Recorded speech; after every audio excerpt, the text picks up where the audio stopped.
Señoras y señores, sean bienvenidos a un nuevo programa de Empresarios con Carisma. Hoy tenemos con nosotros al doctor don Martín García Pérez, quien nos hablará de radiografías y de contenido informativo. Hace 55 años, un amigo de la familia padecía una pleuritis severa, hasta el punto de que lo atendió un catedrático de medicina en Granada. El hombre, cuando vio la radiografía puesta en el luminoso, pues quiso inmediatamente ver su enfermedad. El catedrático le dijo: para que tú puedas interpretar esta radiografía tendrías que tener bachiller superior, que en aquello entonces era mucho pedir, y hacer un curso intensivo de radiología. Bien, dicho esto, doctor, vamos a ver, nos dice usted qué son las radiografías, qué es el TAC, qué es la resonancia magnética, que es lo último que se ha descubierto para ver enfermos. ¿Qué puntos considera un radiólogo para la lectura de una radiografía? Bueno, la radiografía en realidad es la posibilidad o la primera posibilidad que tuvo el médico, en principio la radioscopia, porque fue como se empezó a utilizar, es decir, se utilizaba dando rayos y viendo lo que pasaba a través del cuerpo.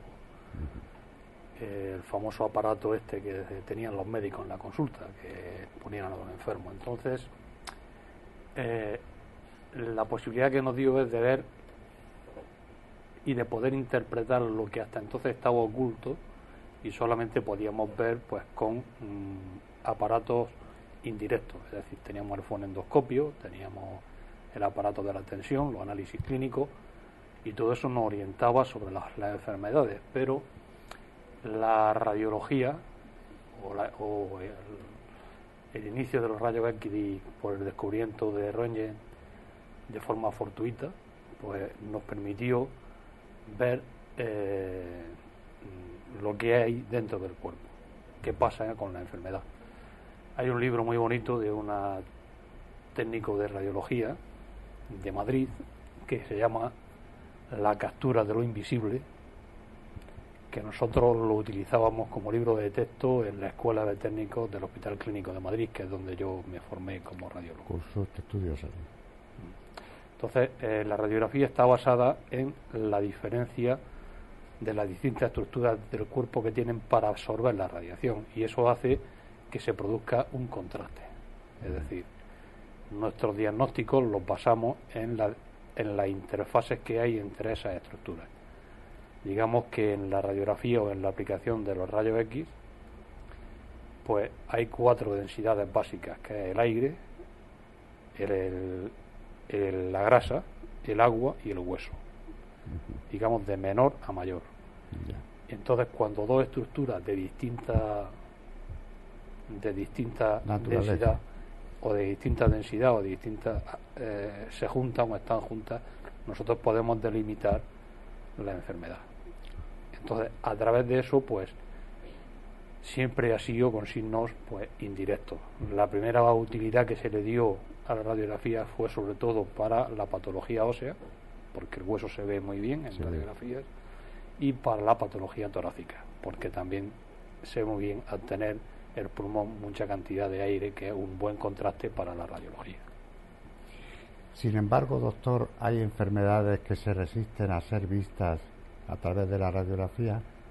Sí, no todas las enfermedades se pueden diagnosticar con radiografía. Es más,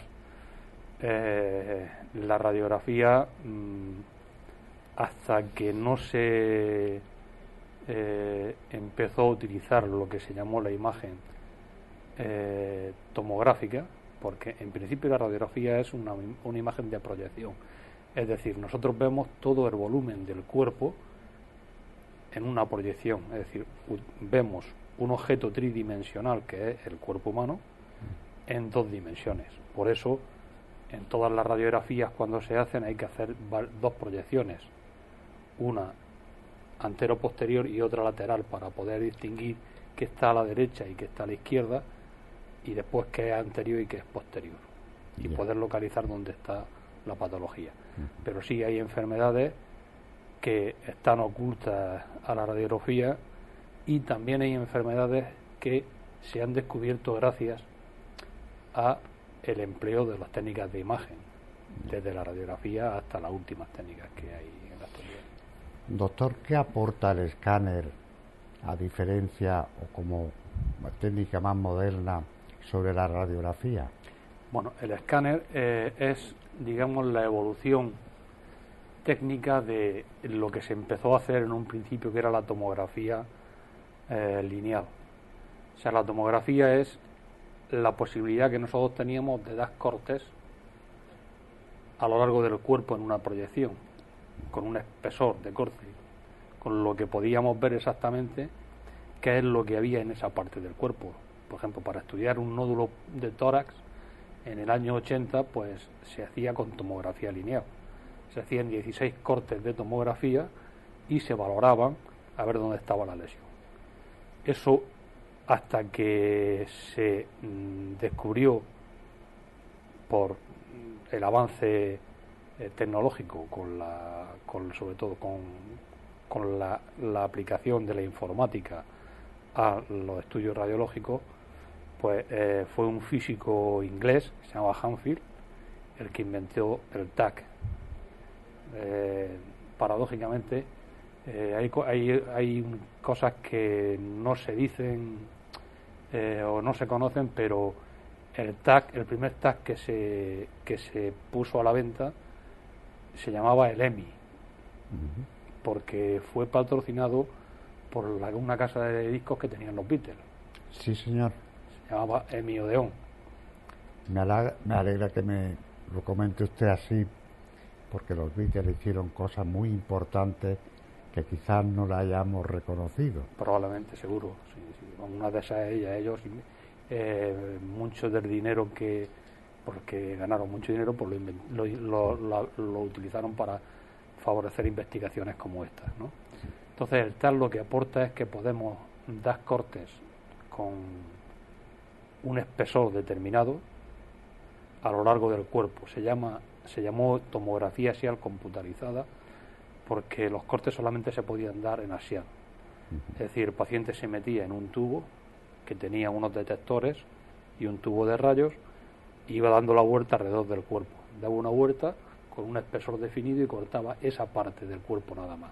Y eso lo representaba en una imagen.